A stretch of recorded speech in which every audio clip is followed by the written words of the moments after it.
அகவணக்கம்.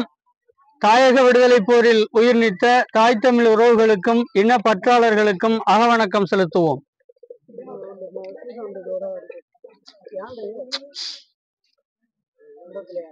நிறைவு செய்வோம்.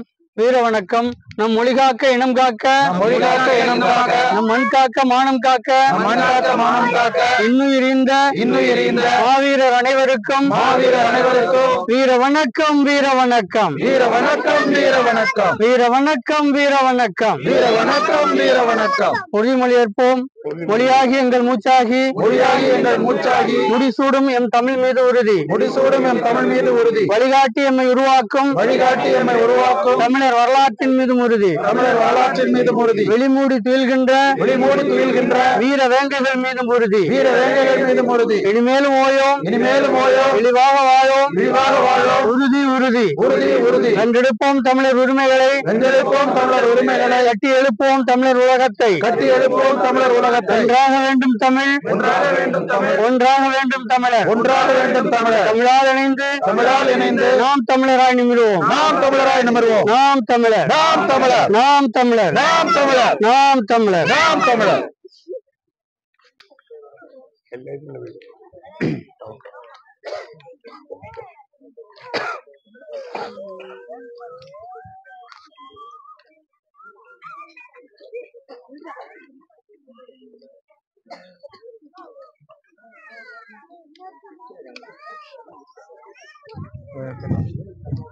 மன்னார்குடி நகரம் இந்த லட்சுமி நகர் பகுதியில்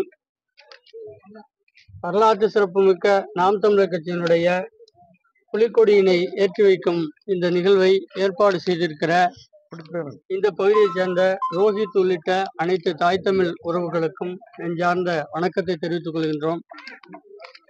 ஒரு வரலாற்று சிறப்புமிக்க இந்த நிகழ்வை, இந்த கொடியேற்றத்தை நாம் தமிழர் கட்சியினுடைய மாநில பொருளாளர் மன்னார்குடி மனிதநேய மருத்துவர் ஐயா இளரா பாரதி செல்வன் அவர்கள் இப்பொழுது ஏற்றி வைப்பார்கள்.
தமிழ்த்தாய் வாழ்க, தலைவர் பிரபாகரன் வாழ்க, நாம் தமிழர், நாம் தமிழர், தமிழ்த்தாய் வாழ்க, தலைவர் பிரபாகரன் வாழ்க, தமிழ்த்தாய் வாழ்க, தலைவர் பிரபாகரன் வாழ்க. நீங்க எது சொல்லுங்க. பரகட்டும். பறக்கட்டும் பறக்கட்டும் புலிக்கொடி, பறக்கட்டும் பறக்கட்டும் புலிக்கொடி, சிறக்கட்டும் சிறக்கட்டும் தமிழ் கொடி, சிறக்கட்டும் சிறக்கட்டும் தமிழ் கொடி, பறக்கட்டும் பறக்கட்டும் தமிழ் கொடி, பறக்கட்டும் பறக்கட்டும் தமிழ் கொடி, சிறக்கட்டும் சிறக்கட்டும் தமிழ் கொடி, சிறக்கட்டும் சிறக்கட்டும் தமிழ் கொடி. தலைவர் பிரபாகரன் வாழ்க, தலைவர் பிரபாகரன் வாழ்க, தமிழ்தாய் வாழ்க, தமிழ்தாய் வாழ்க. நாம் தமிழர், நாம் தமிழர், நாம் தமிழர், நாம் தமிழர், நாம் தமிழர், நாம் தமிழர்.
இந்த மன்னார்குடி சட்டமன்ற தொகுதியில் இந்த லட்சுமி நகர் பகுதியில் இன்றைய புலிக்கொடியேற்ற நிகழ்வும் அதனுடைய இந்த மக்கள் சந்திப்பு உரையாடலையும் ஏற்பாடு செய்திருக்கிற லட்சுமி நகர் பகுதியை சார்ந்த ரோஹித் உள்ளிட்ட அனைத்து தாய்த்தமிழ் உறவுகள் இந்த பகுதியுடைய பொதுமக்கள் அனைவருக்கும் என்னுடைய புரட்சி வணக்கத்தை வாழ்க்கையிலும் தெரிவித்துக் கொள்கிறேன்.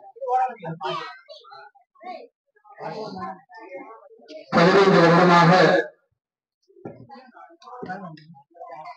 இந்த களத்தில் மக்களுக்காகவும் இந்த மண்ணுக்காகவும் தொடர்ச்சியாக போராடி கொண்டிருக்கிற ஒரு ஒப்பற்ற இயக்கத்தின் புலிக்கொடியைத்தான் இந்த பகுதியில் இன்றைய தினம் ஏற்றியிருக்கின்றோம். அந்த வகையில் இந்த நிகழ்வானது உங்கள் ஒவ்வொருவரும் நீங்கள் பெருமைப்பட்டுக் கொள்ளக்கூடிய ஒரு மிகப்பெரிய விடயமாக நீங்கள் எடுத்துக் கொள்ளுங்கள். இந்த எல்லா கட்சிகளிலும் கொடியேற்றுகிறார்கள். அந்த 10-15 கட்சியோடு இதுவும் ஒரு கட்சி, இதுவும் ஒரு கொடி என்றெல்லாம் இந்த பகுதியை சார்ந்தவர்கள் நீங்கள் கொஞ்சம் தாழ்ந்து எண்ணிவிடக் கூடாது. பல்லாயிரம் ஆண்டுகள் இந்த பரந்துபட்ட இந்திய தேசத்தை கட்டி ஆண்ட சோழ மன்னன் பிடித்திருந்த அந்த புலிப்படையைத்தான் இங்கே நாம் ஏற்று இருக்கிறோம். 30 வருடமாக பல நாடுகளில் எதிர்த்து வந்தாலும் ஒரு தனி நாட்டை கட்டி ஆண்ட நம்முடைய தேசிய தலைவர் மேதகு பிரபாகரன் அவர்கள் கொடுத்த அந்த புலிப்படையைத்தான் இங்கே நாம் ஊக்குவிக்கிறோம். அந்த வகையில் நாம் எல்லோரும் இந்த பெருமைப்பட்டுக் கொள்ள வேண்டும். பல்வேறு கட்சிகள் இருக்கின்றன. ஒவ்வொரு கட்சியிலும் ஆட்சி மிகுந்தன இருக்கின்றன. இருப்பதற்காக ஆசைப்பட்டு களத்திற்கு புதிய புதிய கட்சிகள் வந்து கொண்டிருக்கின்றன. எல்லாவற்றையும் நீங்கள் உங்கள் சமகாலத்தில் சந்தித்துக் கொண்டிருக்கிறீர்கள்.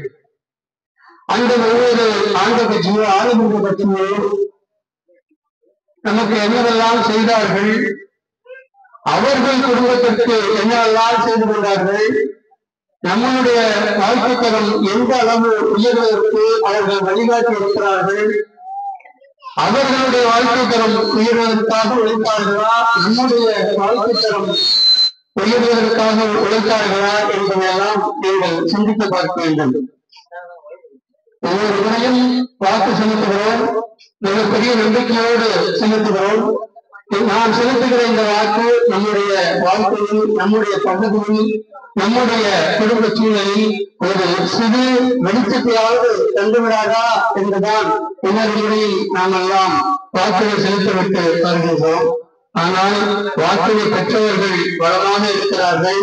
வாக்கு செலுத்திய நாம் இன்னும் அதே தொடக்க நிலையிலேயே இருக்கிறோம். இதையெல்லாம் நீங்கள் உணர்ந்து கொள்ள வேண்டும். இந்த 10-15 கட்சிகளுக்கு முன் ஒரு 15 ஆண்டுகளுக்கு முன்பாக ஆரம்பிக்கப்பட்ட ஒரு இயக்கமானது எந்தவித அதிகார பலமோ பண பலமோ மிகப்பெரிய ஒவ்வொரு பகுதிகளிலும் பண ஆளுமைகளை கொண்ட நிர்வாகிகளே இல்லாமல் ஒரு கட்சியானது இந்த 15 வருடம் தாக்குப்பிடித்து இந்த மண்ணில் தொடர்ச்சியாக நின்று கொஞ்சம் கொஞ்சமாக வளர்ந்து இன்று 8% வாக்குகளை பெற்று அங்கீகரிக்கப்பட்ட ஒரு கட்சி என்பதை நிரூபித்திருக்கின்றோம். அதுவும் எந்த ஒரு கட்சியோடு கூட்டணியும் இல்லாமல் தனித்து என்று இந்த சாதனை பிடித்திருக்கின்றோம். இது ஒரு சாதாரண நிகழ்வாக நீங்கள் எல்லாம் எண்ணிவிடக்கூடாது. எதை இருக்கிறார்கள், மக்கள் ஓட்டு போட்டாங்க, அவர் மூலமா ஏதோ வந்துட்டாங்க, இதெல்லாம் என்ன பண்ணிட முடியும் அப்படின்னு நீங்க சாதாரணமா இடப்பட்டுக்கூடாது. இந்த 8% வாக்குல 36 லட்சம் வாக்குல ஒவ்வொரு வாக்கும் இந்த மண்ணையும் மக்களையும் நேசிக்கிறார். உங்களை போன்ற அந்த அடித்தட்டு மக்கள் இந்த மண்ணும் மக்களும் வளமாக நலமாக வாழ வேண்டும் என்பதை எதிர்நோக்கி அளித்த அந்த ஒவ்வொரு வாக்கு, அந்த வாக்குகள் மிகப்பெரிய மதிப்பு வாய்ந்தவர்கள். வெற்றி தோல்வி அடுத்த கட்டமாக இருந்தாலும் எங்கள் மீதும் நம்முடைய கட்சியின் மீதும் நாம் கொண்டிருக்கிற கொள்கையின் மீதும் நம்ம எல்லாம் வழிநடத்துகிற தேசிய தலைவரின் அன்பு தம்பியான சீமான் அவர்கள் மீண்டும் கொண்ட அன்பினால்தான் இதெல்லாம் சாத்தியமாகி இருக்கிறது. இன்றைக்கு பல கட்சிகள் வரலாம், இருக்கலாம், போகலாம், பல்வேறு பல பலங்கள் புது வெளிச்சத்தோடு வரலாம். ஆனாலும் ஒரு அடித்தட்டிலிருந்து ஒரு உள்ளத்தில் நம்முடைய தமிழ் மண்ணுக்கு இழைக்கப்படுகிற அநீதிகளை உள்ளே வைத்துக் கொள்ள முடியாமல் நெருப்பாக கொட்டி எழுதுகிற நம்முடைய சொந்தமுடன் சீமான் அவர்களுடைய அந்த உழைப்பின் காரணமாகத்தான் நாம் இந்த அளவிற்கு வந்திருக்கின்றோம். இந்த நிலையில் இந்த பகுதியில் ஏற்கனவே நாங்கள் நகர தேர்தல், சட்டமன்ற தேர்தலுக்கெல்லாம் நாம் இந்த பகுதியில் வந்து வாக்கு செலுத்தி சேகரிக்கப்பட்டு சென்றிருக்கின்றோம்.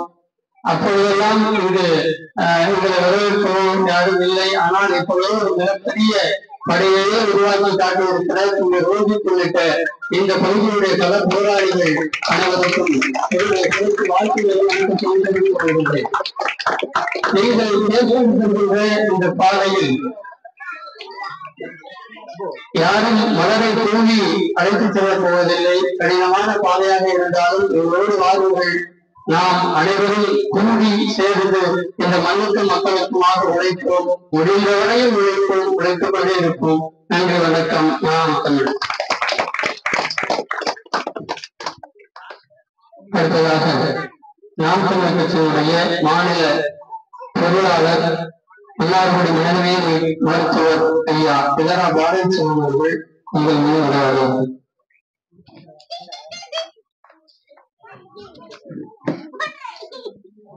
மன்னார்குடி சட்டமன்ற தொகுதியைச் சேர்ந்த லட்சுமி நகர் பகுதியிலே நாம் தமிழர் கட்சியின் புலிக்கொடியை ஏற்றியிருக்கின்ற இந்த நிகழ்வினை தமிழர்களின் பாரம்பரியமான பறை இசையின் இன்றைய வடிவமான ட்ரம் செட்டோடு உற்சாகத்தோடு இந்த நிகழ்ச்சியை இங்கே இவ்வளவு பெருந்திரளான மக்களை கூட்டி ஏற்பாடு செய்திருக்கும் இப்பகுதியைச் சேர்ந்த எனது அருமை தம்பி ரோஜித் மற்றும் அவரோடு பணியாற்றிய உறவுகள் மகேஸ்வரன், பிரபாகரன், குணா, குமார், ஜெகன், மணி, கார்த்தி, ஆகாஷ் உள்ளிட்ட அனைவருக்கும் நாம் தமிழர் கட்சியின் பல்வேறு நிலை பொறுப்பாளர்களுக்கும் உறவுகளுக்கும் இப்பகுதியைச் சேர்ந்த பெரியவர்களுக்கும் தாய்மார்களுக்கும் குழந்தைகளுக்கும் மாணவர்களுக்கும் என்னுடைய வணக்கத்தை தெரிவித்துக் கொள்கிறேன்.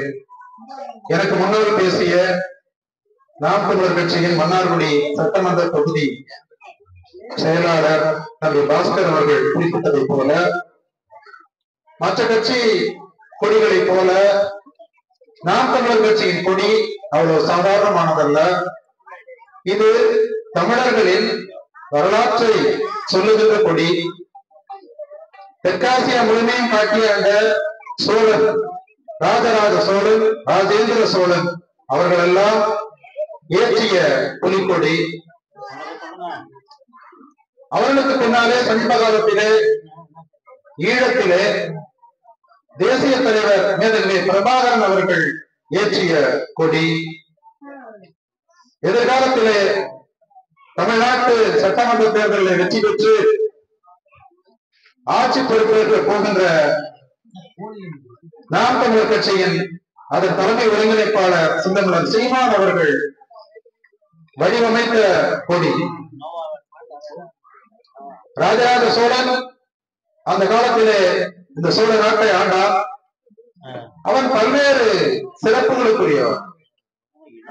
நிலங்களை எல்லாம் அளவை செய்து, ஏனென்றால் ஒரு நாடு சிறப்பாக நடக்க வேண்டும் என்றால், ஆட்சி நடக்க வேண்டும் என்றால் வரி வருவாய் வேண்டும். அப்போதுதான் திறம்பட நடத்த முடியும்.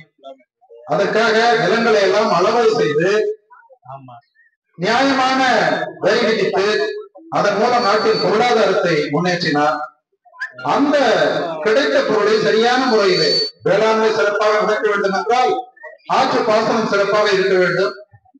ஆற்று பாசனத்தை சிறப்பாக செய்தான், ஏரிகளை அமைத்தான், குளங்களை வெட்டினான். அது மட்டுமல்ல, தமிழ் மொழிக்கு சேவை செய்தான். அன்றைக்கு தேவாரம், திருவாசகம் இதெல்லாம் சிதம்பரம் கோவிலிலே தீட்சிதர்களால் வைக்கப்பட்டிருந்தது, மறைத்து வைக்கப்பட்டிருந்தது. அதையெல்லாம் மீட்டு அவற்றை இந்த நாட்டு மக்களுக்கு அளித்தான். கோயில்களிலே தமிழை வழிபட அதற்கான அவர்களை நியமித்தான். இதற்கெல்லாம் மேலாக இன்றைக்கு நாம் ஜனநாயகத்திலே ஓட்டு போட்டு உறுப்பினர்களை தேர்ந்தெடுக்கிறோம், பிரதிநிதிகளை. அந்த காலத்திலேயே குடவோலை முறை மூலம் ஒரு மன்னன் நினைத்தால் அவர்களுக்கு வேண்டியவர்களை நிர்வாகிகளாக நியமித்திருக்கலாம். ஆனால் குடவோலை முறை என்ற ஒரு குடத்திலே போட்டியிடுகிற பெயர்களை எல்லாம் எழுதி போட்டு அந்த பகுதியைச் சேர்ந்த குழந்தையை விட்டு அதை எடுத்து சொல்லி அப்படி தேர்ந்தெடுக்கப்பட்டவர்களின் மூலம் சிற்றூர்களாக பிரித்து ஒரு ஜனநாயகத்துக்கு ஈடான ஒரு ஆட்சியை நடத்தினார். இதை ஏன் சொல்கிறேன் என்றால், எப்படி ராஜராஜ சோழன் அந்த மக்களுக்கு நலம் பயக்கும் ஒரு ஆட்சியை கொடுத்தானோ, அப்படித்தான் இந்த புலிக்கொடி ஏந்தி இருக்கின்ற நாம் தமிழர் கட்சி சின்னமலர் சீமான் அவர்கள் தலைமையில் ஆட்சி அமைக்கும் பொழுது இந்த சமூகத்தின் அனைத்து பகுதி மக்களுக்கும் நலம் விளைக்கின்ற ஒரு ஆட்சியை இந்த நாம் தமிழர் கட்சி கொடுக்கும் என்று சொல்வதைத்தான் இந்த கொடி உங்களுக்கு சுட்டி காட்டுகிறது. அதற்கு பின்னாலே சமீபத்தில் தேசிய தலைவர் மேதகு பிரபாகரன் அவர்கள் கிட்டத்தட்ட 30 ஆண்டுகள் ஒரு தனி அரசு ஈழத்தில் அமைத்திருந்தார். அங்கே இன்றைக்கு நமது நாட்டிலே எத்தனை துறைகள் இருக்கின்றனவோ ஒரு வங்கியை அமைத்திருந்தார். வங்கி, கல்வித்துறை, நீர்வளத்துறை, பொறியியல் துறை, மின்சாரத்துறை, இப்படி அனைத்து துறைகளையும் அந்த நாட்டிலே இருந்தது, ஈழத்திலே இருந்தது. அங்கே சாதி மத வேறுபாடுகள் கிடையாது.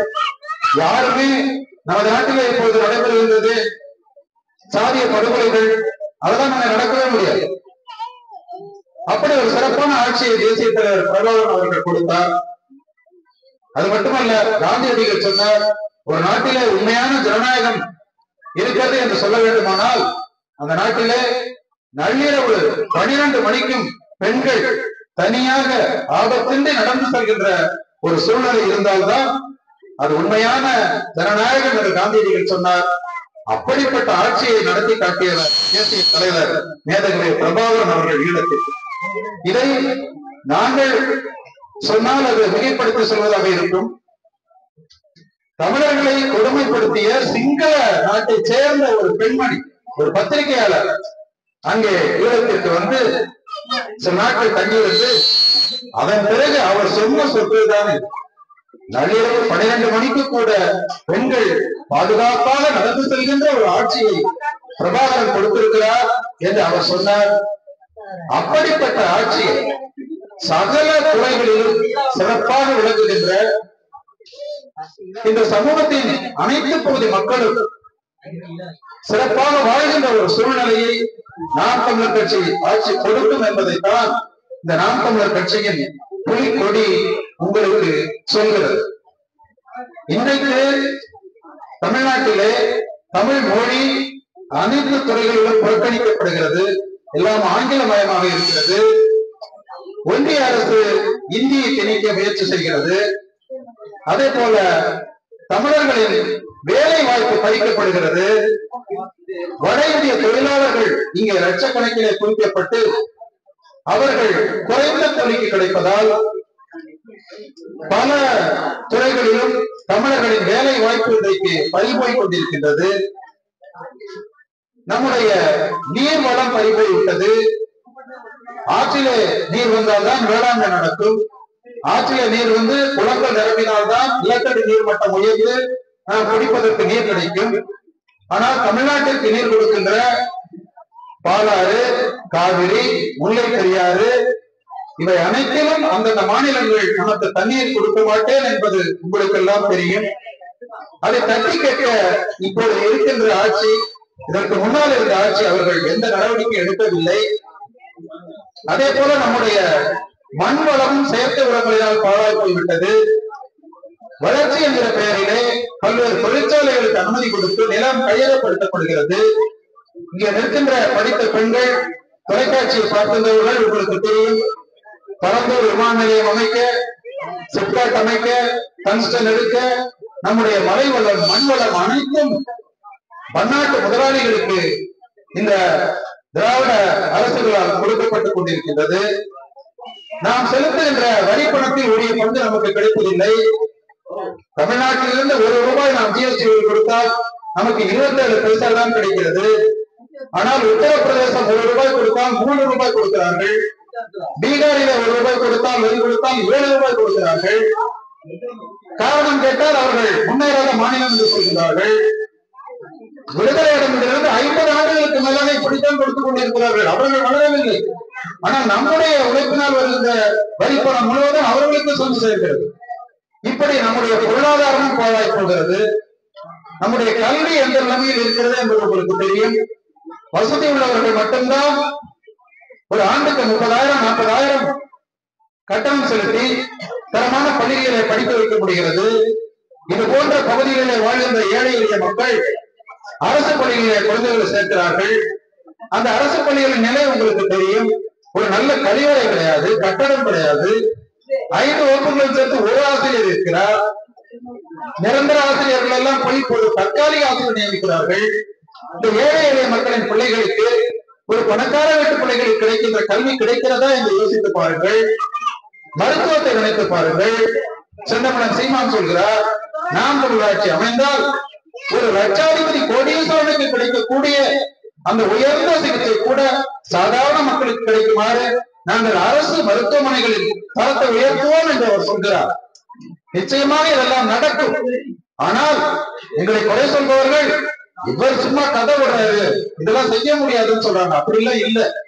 சிங்கப்பூர் என்கிற நாட்டிலே இந்த லீ குவான் யூ அனைத்து பகுதி மக்களுக்கும் சிறப்பான கல்வி, சிறப்பான உடல்நலம் கிடைக்கும் ஏற்பாடுகளை செய்திருக்கிறார். அதை போல நாமும் செய்ய முடியும். இவர்களுக்கு அதற்கான மனம் இல்லை. செந்தமிழன் சீமான் சொல்கிறார், நாங்கள் தனியார் பள்ளிகளை மூட சொல்ல மாட்டோம், ஆனால் அரசு பள்ளிகளின் தரத்தை உயர்த்தி அவர்களுக்கு போட்டியாக நடத்தும் பொழுது தனியார் பள்ளியில் மாணவர்களை படிக்க வைத்திருக்க பெற்றோர்கள் எங்கள் பள்ளியில் கொண்டு வந்து சேர்ப்பார்கள் என்று சொல்கிறார். ஆனால் இன்றைக்கு பள்ளிகளை தனியார் நடத்துகிறார்கள், டாஸ்மாக் கடைகளை அரசாங்கம் நடத்துகிறது, மருத்துவமனைகளை தனியார் நடத்துகிறார்கள், டாஸ்மாக் கடைகளை அரசாங்கம் நடத்துகிறது. இந்த நிலையெல்லாம் மாற்றுவேன் என்று சுந்தரன் சீமான் சொல்கிறார். நிச்சயமாக இதை செய்ய முடியும். ஏனென்றால் நமக்கு வருவாய்க்கு நிறைய வழி இருக்கிறது. ஆனால் இவர்கள் அதையெல்லாம் விட்டுவிட்டு டாஸ்மாகிலும் மணலை விற்றும், மலையை வெட்டி விற்றும், கனிமங்களை விற்றும் இந்த இயற்கை வளங்களை அழித்து இந்த அரசாங்கத்துக்கு வருவாயை திரட்டிக் கொண்டிருக்கிறார்கள். இதையெல்லாம் மாற்றி சொன்ன சீமான் அவர்கள் தற்சார்பு பொருளாதாரம் என்கின்ற ஒரு பொருளாதார திட்டத்தை முன்வைக்கிறார். வேளாண்மையின் மூலம் கிடைக்கக்கூடிய பொருட்களை அருகருகே சிறு சிறு தொழிற்சாலைகளை அமைத்து மதிப்பு கூட்டி அந்த பொருட்களை வெளிநாடுகளுக்கு ஏற்றுமதி செய்து நம்முடைய வருவாயை பெருக்க முடியும் என்று ஆணைத்தரமாக சொல்கிறார். அதே போல எத்தனையோ இளைஞர்கள் வேலைவாய்ப்பு கொண்டிருக்கின்றார்கள். மிகப்பெரிய மாட்டுப் பண்ணைகள், ஆட்டுப் பண்ணைகள், தேனி பண்ணைகள் இவற்றையெல்லாம் அமைத்து, என்றால் இன்றைக்கு தமிழ்நாட்டிற்கு பால் ஆந்திராவிலிருந்து வருகிறது. எத்தனை பேருக்கு இந்த உண்மை தெரியும்? சுந்தரன் சீமான் தான் எடுத்து சொன்னார். ஆந்திராவிலிருந்து பாலை இறக்குமதி செய்து ஆவின் பாலத்தை விற்றுக் கொண்டிருக்கின்றார்கள். சுந்தரன் சீமான் ஆடு மாடு மேய்ப்பது, ஆடு மாடுகளை வளர்ப்பது அரசு வேலை என்று சொன்னால் அவரை கிண்டல் செய்கிறார்கள், கேலி செய்கிறார்கள்.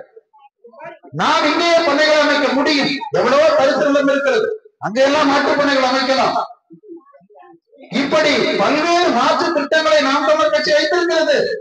மற்ற கட்சிகளை போல அடுத்த கட்சியை குறை சொல்வது மட்டும் எங்களது வேலை அல்ல. நாங்கள் ஒவ்வொரு பிரச்சனைக்கும் தீர்வு வைத்திருக்கிறோம். தீர்வில்லாத சொல்லாத கட்சி நாம் தமிழர் கட்சி அல்ல. எனவேதான் சொல்கிறேன், எப்படி அன்றைக்கு புலிகொடியை பறக்கவிட்ட ராஜராஜ சோழனும் ராஜேந்திர சோழனும் அன்றைய சோழ நாட்டின் மக்களுக்கு ஒரு சிறப்பான நிர்வாகத்தை எப்படி இருந்தார்களோ, அதே போல ஈழத்திலே அந்த பகுதியின் மக்களுக்கெல்லாம் ஒரு சிறப்பான நிர்வாகத்தை, ஆட்சி எப்படி தேசிய தலைவர் மேதகு பிரபாகரன் அவர்கள் அளித்தாரோ. ஏனென்றால் இதற்கெல்லாம் வரலாறு சாட்சி இருக்கின்றது. நாங்கள் கற்பனை சொல்லவில்லை, சாட்சி இருக்கின்றது. தேசிய தலைவர் பிரபாகரன் ஆட்சியிலே அந்த சிங்கள அரசு பொருளாதார தடை விதித்து விட்டது. அந்த நாட்டுக்குள் எந்த பொருளையும் கொண்டு போக மாட்டார்கள். உணவுப் பொருள் கிடையாது, மின்சாரம் கிடையாது. ஆனால் அவர் விளக்கெண்ணையில் விளக்கெடுத்து அங்கே ஒளியை வழங்கினார். மின்சாரத்தை உற்பத்தி செய்ய பல சாதனங்களை அங்கே அவர்களே செய்து கொண்டார்கள். அந்த பகுதிக்கு வேண்டிய வேளாண் பொருட்களை, உணவுப் பொருட்களை அவர்களே உற்பத்தி செய்தார்கள். பொருளாதார தடை விதித்தும் அவருடைய வாழ்க்கையை சிங்களனால் அளிக்க முடியவில்லை. அப்படி ஒரு மோசமான நிலையிலேயே மக்களுக்கு நல்லாட்சி அளித்திருக்கும் பொழுது, இங்கே நமக்கு ஜனநாயக முறையில் ஆட்சி அதிகாரம் இருக்கும் பொழுது, உங்களுடைய பிரச்சனைகளை எல்லாம் தீர்க்க நாம் தமிழர் கட்சியால் முடியும். அதற்கான ஆதரவை நீங்கள் வழங்க வேண்டும் என்று உங்களை நான் கேட்டுக்கொள்கின்றேன். இப்பகுதியை சேர்ந்த தொழிலாளர்களின் அந்த துறையில வேலை வாய்ப்பு வடமாநில தொழிலாளர்களால் பறிபோகின்ற ஒரு நிலைமை இருக்கின்றது என்று தந்தை ரோஜத்தேனிடம் சொன்னார். அதையெல்லாம் தட்டி கேட்கின்ற ஒரு கட்சி, அதற்காக இதுவரை போராடுகின்ற ஒரு கட்சி நாம் தமிழர் கட்சியாக இருக்கும் என்ற உறுதியை உங்களுக்கு நான் தெரிவித்துக் கொள்கிறேன். அங்கிருந்து இங்கே நான் நடந்து வந்த பொழுது இந்த சாலைகளின் நிலையை பார்க்கும் பொழுது மிகவும் வேதனையாக இருக்கின்றது. இந்த ஊரிலேயே பல்வேறு பகுதிகள் எவ்வளவு சிறப்பாக இருக்கின்றன, இந்த பகுதி எவ்வளவு மோசமாக இருக்கின்றது. இந்த சமத்துவமற்ற நிலை மாற வேண்டும். இவர்களுக்கும் சிறப்பான சாலை வசதிகள், கழிவு நீரை வெளியேற்றுகின்ற வசதிகள், வீடுகள், சிறப்பான வீடுகள், இவையெல்லாம் அமைக்கின்ற ஒரு காலம் அமையுமா என்கின்ற ஏக்கம் எங்களுக்கு ஏற்படுகின்றது. இதையெல்லாம் சாத்தியம், இதெல்லாம் சாத்தியமில்லை சாத்தியமில்லை என்று சொல்கின்றார்கள். ஆனால் சுந்தரன் சீமான் சொல்வார், சாத்தியமில்லாததை சாத்தியமாக்குவன் தான் சாதனையாளன் என்று சொல்வார். அப்படிப்பட்ட சாதனையாளனாக நம்முடைய உங்கள் எல்லோராலும் சீமான் அண்ணா என்று அழைக்கப்படுகின்ற சொந்தமிழன் சீமான் அவர்கள் இருக்கின்றார். 24 மணி நேரமும் அவர் இதே சிந்தனையுடன் தான் இருக்கின்றார். அவருடைய உரைகளை இங்க இருக்கின்ற இளைஞர்கள், பெண்கள், நீங்கள் எல்லாம் அந்த யூடியூப் வலைவலையிலே கேட்டிருப்பீர்கள். அவருடைய உரையிலே உள்ள நியாயத்தை, அந்த சரியானது என்பதை நீங்கள் எல்லாம் உணர்ந்திருக்கின்றீர்கள். ஆனால் இந்த உணர்வு மட்டும் போதாது. சீமான் நல்லா பேசுறாரு, அவர் சரியானதான் சொல்றாரு அப்படின்னு சொன்னால் மட்டும் போதாது. ஆட்சி அதிகாரத்தை கைப்பற்றினால்தான் மக்களுக்கு நல்லது செய்ய முடியும். எனவே இந்த அதிகாரத்தை அவருக்கு அளிக்க வேண்டுமானால் எதிர்வரும் இந்த தேர்தலில் நீங்கள் எல்லாம் நாம் தமிழர் கட்சிக்கு வாக்களிக்க வேண்டும். அப்போதுதான் உங்கள் பகுதியின் பிரச்சனை மட்டுமல்ல, ஒட்டுமொத்த தமிழ்நாட்டின் பிரச்சனைகளையும் நாம் தீர்க்க முடியும். எப்படி அன்றைக்கு புலிக்கொடி ஏற்றிய ராஜராஜனுடைய ஆட்சி இருந்ததோ, தேசிய தலைவர் மேதகு பிரபாகரன் ஆட்சி இருந்ததோ, அப்படிப்பட்ட ஒரு ஆட்சி இங்கே அமைய வேண்டும். அதற்கு நீங்கள் எல்லாம் பெரு விருப்பம் கொண்டு செயல்பட வேண்டும். இந்த பகுதியில் இருக்கும் இளைஞர்கள் இந்த கட்சியிலே உறுப்பினர்களாக வேண்டும். இந்த பகுதியில் இருக்கின்ற பொதுமக்கள் நாம் தமிழர் கட்சிக்கு இந்த தேர்தலில் வாக்களிக்க வேண்டும். அப்போதுதான் நாம் மாற்றத்தை கொண்டு வர முடியும் என்று கூறி, இப்படிப்பட்ட சிறப்பான நிகழ்ச்சியை இங்கு ஏற்பாடு செய்த தம்பி ரோஜித் தலைமையிலான கட்சி பொறுப்பாளர்கள், இந்த நிகழ்ச்சிக்கு வந்து பார்த்து இவருடைய உரையை பொறுமையாக கேட்ட இப்பகுதியைச் சேர்ந்த தமிழ் உறவுகள், உங்கள் அனைவருக்கும் என்னுடைய நன்றியை தெரிவித்துக் கொள்கிறேன். தமிழ்தாய் வாழ்க, தலைவர் பிரபாகரன் வாழ்க, நாம் தமிழர். மன்னார்குடி சட்டமன்ற தொகுதியின் வடக்கு பகுதி செயலாளர் தம்பி லாரன்ஸ், தெற்கு பகுதி செயலாளர் தம்பி தேவா உள்ளிட்ட அனைவருக்கும் என்னுடைய புரட்சி வாழ்த்துக்களை தெரிவித்துக் கொள்கிறேன். இந்த புலிக்கொடி ஏற்ற நிகழ்வு என்பது சாதாரணமா மனிதநேய மருத்துவர் ஐயா திரு பாரதி செல்வன் அவர்கள் கூறியது போல, மற்ற கொடிகள் எப்படி ஒரு இடத்தில் ஏற்றுகிறார்களோ அதையெல்லாம் விட இந்த புலிக்கொடி வந்து சிறப்பு வாய்ந்தது. ஏனென்றால் இந்த நாம் தமிழர் கட்சியினுடைய புலிக்கொடியானது ஒரு இடத்தில் ஏற்றப்படுகிறது என்றால் அந்த இடத்தில் விலைக்கு போகாத, காசு வாங்காமல் ஓட்டு போட்டு தங்களது தரத்தையும் வாழ்க்கை தரத்தையும் மேம்படுத்த நினைக்கின்ற ஒவ்வொரு மான தமிழர்களும் வாழ்கிறார்கள் என்பதுதான் அர்த்தம். ஒரு இடத்துல புலிக்கொடி ஏறுதுன்னா கண்டிப்பா அந்த இடத்துல காசு வாங்காத ஒரு தமிழ் மக்கள் ஒரு உணர்வா இந்த ஓட்டை கெடுக்கிறாங்க. 38 லட்சம் பேர் ஓட்டு போட்டிருக்காங்க. இந்த 38 லட்சம் பேரும் ஒருத்தர் கூட 1 ரூபா காசு வாங்காம ஓட்டு போட்டிருக்காங்க. இப்ப ஒரு திமுகவா இருக்கட்டும், அதிமுக ஆகட்டும், மற்ற அனைத்து கட்சியினரா இருக்கட்டும், யாராவது காசு கொடுக்காம உங்கள்கிட்ட வந்து வாக்கு கேட்கிறாங்களா? முத நாள் வந்து திரு சீமானந்தன் அவர்கள் சொல்றது மாதிரி திருட்டுக்கோழி அமுக்கிற மாதிரி முத நாள் வந்து காசை கொடுத்துட்டு மறுநாள் காலையில வந்து ஓட்டு போட கூப்பிடுறாங்க. அந்த நிலைமையை மாற்றி ஒவ்வொரு தமிழ் மக்களும் கிட்டத்தட்ட எந்த ஒரு திரும்ப அதே வார்த்தையை தான் சொல்றேன், விலை போகாமல் இந்த அளவு ஓட்டை செலுத்தி இந்த கட்சியை வந்து ஒரு 8% வாக்குகளை உயர்த்தி இன்னைக்கு மற்ற கட்சியை கம்பேர் பண்ணும்போது ஒரு திமுக இருக்கட்டும், ஒரு அதிமுக இருக்கட்டும், ஒரு 25% ஓட்டு வச்சிருக்காங்க. ஆனா தனியா நிக்கிறாங்களா? அது கிடையாது. ஏன்னா ஒரு கட்சியும் 10 கட்சியோட கூட்டணி வச்சிருக்காங்க. 10 கட்சியும் ஒரு கட்சிக்கு 5% 50% வரணும். ஆனா வரல, 25% தான் மொத்த வாக்கு இங்கே வருது. அப்ப நீங்க கணக்கு பண்ணி பாத்தீங்கன்னா ஒரு கட்சிக்கு ஆவரேஜா 4% இருந்து 5% தான் ஓட்டு வச்சிருக்காங்க. தனியா நின்று ஜெயிக்கிறதுக்கு அவங்களால முடியல. அதனால அவங்க மக்கள்கிட்ட கொள்ளையடிச்ச காசை ஒன்னா கூட்டி வச்சுக்கிட்டு தேர்தல் நேரத்துல பேரம் பேசி அவங்களுக்கு ஒரு குறிப்பிட்ட தொகையை கொடுத்து கூட்டணி வச்சு மறுபடியும் ஜெயிச்சு இந்த மக்களை ஏமாத்திட்டு இருக்காங்க. இது மாறணும் அப்படின்னா நம்ம இப்ப இளைஞர்கள் மத்தியில எல்லாருமே நம்ம சீமானந்தன் அவர்களுக்கு தான் வாக்களிக்கிறோம். அதனாலதான் இன்னைக்கு 8% ஓட்டு இருக்கு. ஆனா இந்த செய்திகள் சேனல் எல்லாம் பாத்தீங்க அப்படின்னா நம்மளுடைய கருத்தை கொண்டு போய் சேர்க்கிறதே கிடையாது.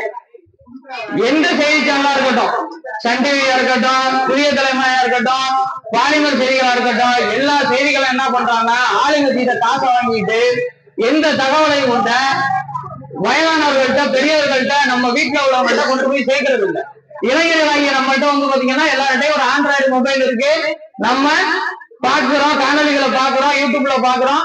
அதை வச்சு நம்ம அண்ணனுடைய கருத்துக்களை தெரிஞ்சுக்கிறோம். இவ்வளவு நம்ம ஏமாத்திருக்காங்கிறது தெரிஞ்சுக்கிறோம். அதனால நம்ம ஓட்டு போடுறோம். 38 லட்சம் ஓட்டு வாங்கியிருக்கோம். இப்ப நம்ம செய்ய வேண்டியது என்ன அப்படின்னா நம்ம வீட்டுல உள்ளவங்கள்ட்ட ஒரு புரிதலை ஏற்படுத்தணும். அவங்கள்ட்ட அண்ணனுடைய காணொலிகளை போட்டு நீங்க காட்டணும். நம்மளுடைய கொள்கைகளை எடுத்து சொல்லணும். சொல்லி அந்த வயதானவர்களையும் நமக்கு ஓட்டு போட வச்சுட்டோம் அப்படின்னா சீக்கிரமாவே நம்ம ஆட்சி அதிகாரத்தை கைப்பற்றி ஐயா கூறியது போல இந்த மன்னார்குடியில பாத்தீங்கன்னா மற்ற சாலைகள்லாம் எப்படி இருக்கு, இந்த இடம் எப்படி இருக்கு, நம்ம மாறணும். இப்ப இந்த இடத்துல திரு அன்பு தம்பி ரோஹித் அவர்கள் இந்த பொறுப்பை எடுத்து செய்து இந்த இடத்துல ஒரு இவ்வளவு பெருந்திரளான ஒரு கூட்டத்தை கூட்டி பண்றாருன்னா அதே போல இந்த இடத்துல அந்த அளவுக்கு வாக்குகள் இருக்குங்கிறது எங்களால புரிஞ்சுக்க முடியும். மேலும் இதனை நம்ம வலுப்படுத்தி இந்த இடத்துல ஒரு சரியான பொறுப்பாளரை உருவாக்கி அவர்களை தேர்ந்தெடுத்து அந்தந்த ஏரியாவில நமக்கு உள்ளவங்களை நம்ம தேர்ந்தெடுத்தாதான், நமக்கான அவங்களை தேர்ந்தெடுத்தாதான் நமக்குள்ள எல்லா நன்மைகளும் கிடைக்குங்கிறத நம்ம புரிஞ்சுக்கிட்டு அதுக்கு தகுந்த மாதிரி ஓட்டு போடணும். ஏதோ முதல் வந்தா காசு கொடுத்தா அவன்டா 500 ரூபா கொடுத்தா 1000 ரூபா கொடுத்தா அவன்டா ஓட்டு போடுவாங்க இல்லாம தயவு செய்து யாரு நமக்கா உழைக்கிறா. இன்னைக்கு அண்ணன் சீமான் அவர்கள் ஒரு நாள் கூட ஓய்வு இல்லாம உழைக்கிறாரு. ஆனா எந்த செய்தி சேனல்லையும் காட்டுறது இல்லை. நாம் தமிழர் கட்சிக்குன்னு ஒரு யூடியூப் பக்கம் இருக்கு. நீங்க நாம் தமிழர் கட்சி அப்படின்னு அடிச்சீங்கன்னா யூடியூப்ல நம்ம பக்கம் வருது. அதுல செந்தமிழன் சீமானன் அவர்கள் தினமும் ஒரு பிரச்சனையில போய் பங்கெடுத்து அந்த பிரச்சனைக்காக போராடுறாரு. ஆனா அதை எந்த செய்தி சேனல்லையும் காட்டுறது இல்லை. இத நீங்க எல்லாருமே இந்த யூடியூப் சேனல்ல போய் பார்த்து தினமும் மண்ணுக்காகவும் மக்களுக்காகவும் போராடுற தலைவர் யாருன்னு பார்த்து அவங்களுக்கு ஓட்டு போடணும். அவங்களுக்கு அவங்களுடைய கருத்தை கொண்டு போய் சேர்க்கணும். இன்னைக்கு புதுசா சினிமாவுக்கு சினிமாவில இருந்துட்டு கட்சி ஆரம்பிச்சுட்டு பேசுறாங்க. எல்லாரும் சினிமாவில் எல்லாரும் நானும் விஜய் ரசிகர் தான். ஆனா விஜய் வந்தா ஓட்டு போடணுமான்னா கிடையாது. விஜய் வந்தா செய்வாரா? வந்தாரு இன்னைக்கு ஏதோ ஒரு மாநாடு கூட்ட போயிட்டாரு. நேற்று மதுரையில ஜங்ஷனுக்காக நேற்று வரைக்கும் அண்ணன் சீமான் அவர்கள் இன்னும் போராடுறாரு. பரந்தூர் விமான நிலையத்தில் நின்று போராடுறாரு. நாளைக்கு இந்த இடத்துல ஒரு பிரச்சனைனால இங்க நின்று போராடுவார். அதுக்கு வேணும் விஜய் வருவாரா? வரமாட்டார்.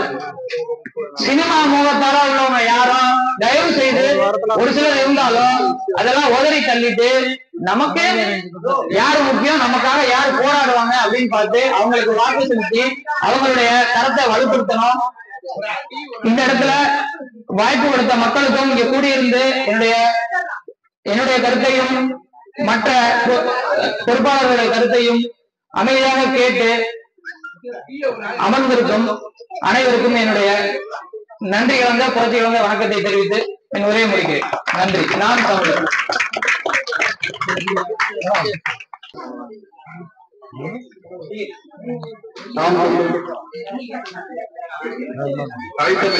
வணக்கம். இந்த நிகழ்வு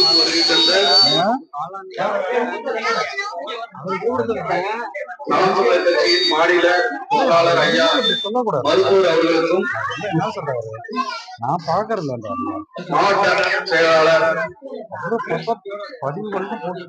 பாஸ்கர் அண்ணனுக்கும் மாவட்ட தலைவர் ராஜேஷன் அவர்களுக்கும் மாவட்ட செய்தி தொடர்பாளர் சிவா அவர்களுக்கும் தகவல் தொழில்நுட்ப